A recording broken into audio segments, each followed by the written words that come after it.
Cam, just let us know when we need to take off. JT Sounds asking, what chances Amari Carter and Zach McCloud start the season? Then guys more talented than them, Chance Williams, Cam Williams, Avante Williams. I believe that they probably will start the season. Zach McCloud. Zach McCloud will be in the rotation defensive end because he's officially moved down from backer to D end. I don't know that he'll start, but he'll be in that top 4 defensive end rotation probably. And Amari Carter, I probably think that he will start. I don't love it. But there's also, there's the glory of being the starter, but then there's also, through the course of time, they've developed this position in baseball that's become revered called the closer, because you need guys to make plays at the end of the game as well.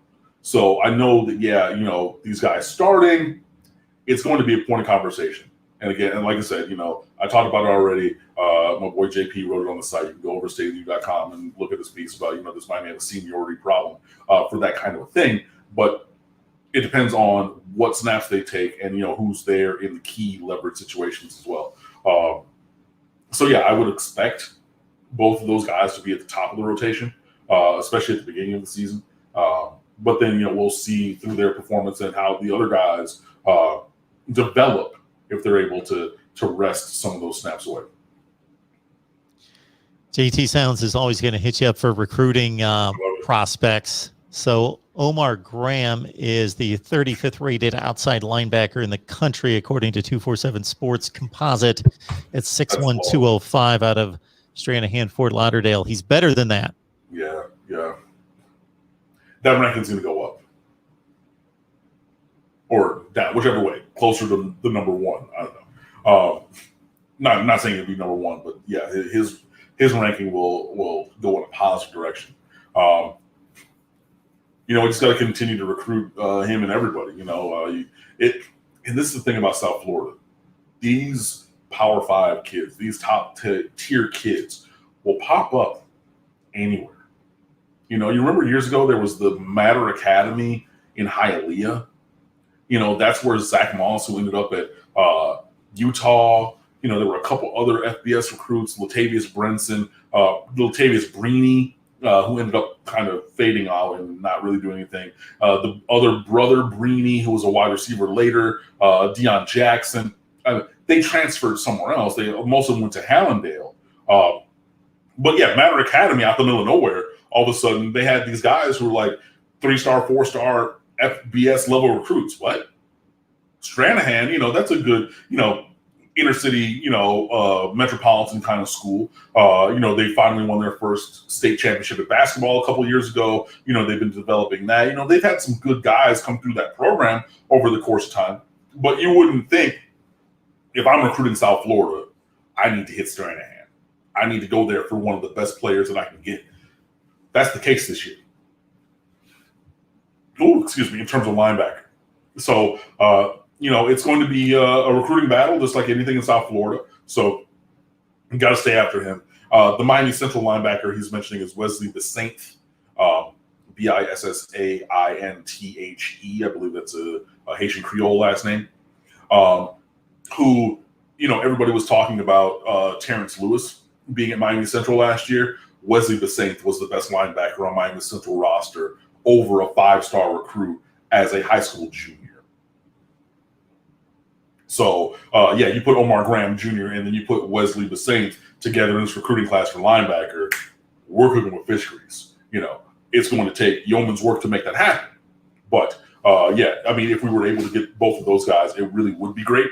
But, there's long way to go until you make that happen, especially, like I said, you're probably considering the fact that Miami, for all intents and purposes, has 0 commitments at this very current time. Looks like after a bit of a lull, people are getting fired up about college football again with spring football on the line. We got over 150 on the line. Chuck C. Cam may have addressed some of this, but we appreciate your super chat so much. So we'll get started on this one.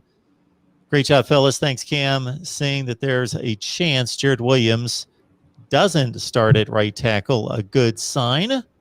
What are your thoughts about the offensive line? That means that you've recruited over him or developed someone to be better. You know, it's the Wally Pipp kind of a thing. You know, for those who are not baseball historians, Wally Pipp was the first baseman for the New York Yankees and took a day off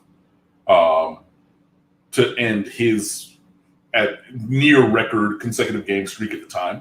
And that's when Lou Gehrig came into the lineup, never to leave again. And so, you know, Wally Pipp, hey, you lost your job to a better guy. And I mean, you gave it up. And it's the kind of, I mean, Jared Williams wouldn't necessarily abdicate the position in the same kind of a way. But hey, if it happens, if you were hearing that somebody else developed at a higher rate and has the better ability, that's a bad thing for Jared Williams personally. It's a good thing for this football team and program. You know, if we are not overachieving, but if we're developing guys to be better than other guys, then we should have better players. You know what I mean? So, you know, I don't really have a dog in the fight. I don't really care who plays, as long as they're the better players. But yeah, if DJ Scaife the first thing is Navon Donaldson going back at guard, that needs to happen. So then you're going to take DJ Scaife, then from guard to tackle. And if that transition now has a better player and Scaife is the better player than Williams, tough cookies, buddy. Be ready if somebody rolls an ankle on a play, you can probably slide in as the backup swing tackle for both left and right. But then that takes a guy who used to be the starter into a top of the rotation backup role, which I can only see as a positive thing.